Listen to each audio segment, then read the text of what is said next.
What is going on, everybody? Luke here, and today's short video we are going to be talking about this setting. It is called Super Aggressive Dominator. So I've already done three videos on aggressive sales generator, which is basically these are the three main ones that I use periodically through the year and change. Basically, I'll use all three in conjunction with each other, depending on what's going on through the year. So it's normally the aggressive sales generator, balanced, and cautious. You can see these three here. Or if you want to go in order, it would be cautious, balanced, aggressive. Yeah, that's the main ones that I use. But there are cases that I use super aggressive dominator. So that to me is like the most extreme aggressive and extremely aggressive version of anything that you can do. I haven't obviously tried a lot of these because there's tons, you know, but I know what it does, and so that's why I'm talking about it today. So I've given you this example of Terry's chocolate orange. Yeah, now just so you can see what it is, look at the price, look at the product. I mean, it was selling amazing here. You can see, I guess it was brand new. I jumped on the bandwagon. I sold lots, you know, you can see that the profit was good for ages, 6-7 quid, and I was buying it for like 2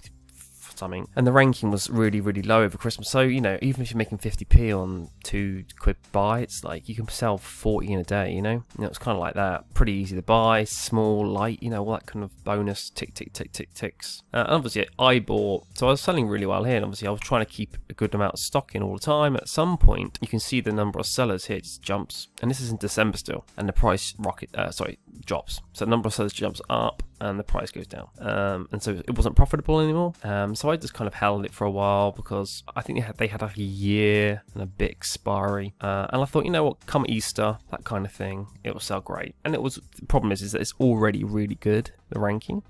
That's still selling, you know, 100 a day, 50 a day, probably 100 a day anyway across the board, and so it's very difficult to get it better because it's not an Easter egg, for example. But you can see here that the price is 3.89, so I held it for a while, but at some point I had to, you know, summer obviously was coming, June, let's say, somewhere around here, and I decided after last year with having so many melted products with chocolate base that I was only going to sell very selected chocolate based products this year that weren't gonna melt like some of the products that I had last year. And this is, you know, I don't know what the melting temperature of white chocolate is, but it's pretty much, it's a bit different to normal chocolate, but you know, it's chocolate ultimately. And I wanted to get, and I had about 200 units, and I wanted to get rid of them. And so what I did is I decided, okay, let's go. And basically, as long as you're not, the way I see it is that as long as I'm not going to be losing more than the buy price. So what I could, this is what I could do actually. I say the buy price was £2, and the recall value, so to recall that product's like, what is it, 45p or something? I don't know. Whatever the value is, just add that on. So let's say it was £2 to get that back to me, and then eat it or destroy it would cost in total the £2 buy, and then like the 45p recall charge per unit or whatever it ends up being. Now, as long as I can get back from,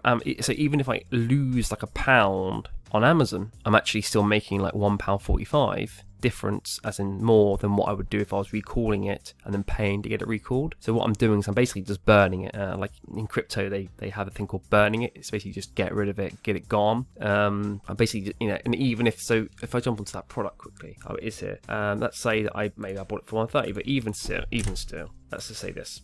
So it's saying I'm going to be losing 90p, but I actually bought it for, in this example, 130. So to get this product back, it cost me 130 plus 45, so 175, 40, 50, 60, 70. Yeah, so 175 is the total cost if I got it back to me in a week, and then obviously destroyed it, and I would lose 175. But in this case, if I sell it, I'm only losing 90p, 89p, and I don't have to like muck around with, you know, recalling it and all that kind of thing. And so for me, I decided to, okay, that's fine, because I had 200 and I just wasn't. If I had 10, different story, but I didn't. And so I whack it onto sales, aggressive sales generator. I'll put that minimum, the 380. I might even put like 385, just surround it, and I normally bring this really close to the value, and I would then set it like this, and it's more likely than not going to, in theory I could even bring this price down, because if I'm losing only 90p on this listing, but I can actually lose all the way up.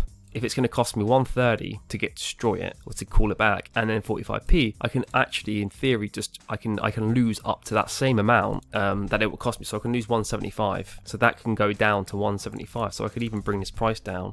329, I don't know. I can keep going because I don't have to then, you know, obviously if it starts going the other way and it costs more than 175, then it's better to recall it. Or if it's pennies, then maybe it's not, because you've got to go and do a lot of work. Obviously you've got to recall 200 of these, and then you've got to do what? Shift them, put them in the bin. Like, you know, it's not, obviously it takes time, which is money. And so all the way up to losing the same value that it would be to recall it is actually okay. And this happens, like if you sell 1,000, you know, ASINs over a year, you're going to get 5%. You know, that's like that's, you know, or 2% or whatever it is. You know, when you're selling like, I think I sold like 100,000 units last year or something, probably more. You know, you're going to have 1,000 units here, 200 there, just be crap basically, and you've got to get rid of them. But your other 95,000 units, you know, were all profitable, and that's just how it is as you scale. And so, you know, it's not about, oh my god, you're losing money. Like, I don't care. I've lost thousands on crap. Just get it gone, like, you know, move on. Next, like, don't even 1 second thought, like, okay, let's just lose money, go, boom, reprice it, done. But to force, you know, the reason that I do this is because it will keep me closer to that buy box as much as possible, to basically just burn through all that stock ASAP. Once it's gone, move on, close the listing, whatever, and then next. It's just basically it's action and implement, and outcome is all fast, and that's it. And I'll do that periodically, and as well I would use that on expiry, the same strategy. So if I had a lot of stock and I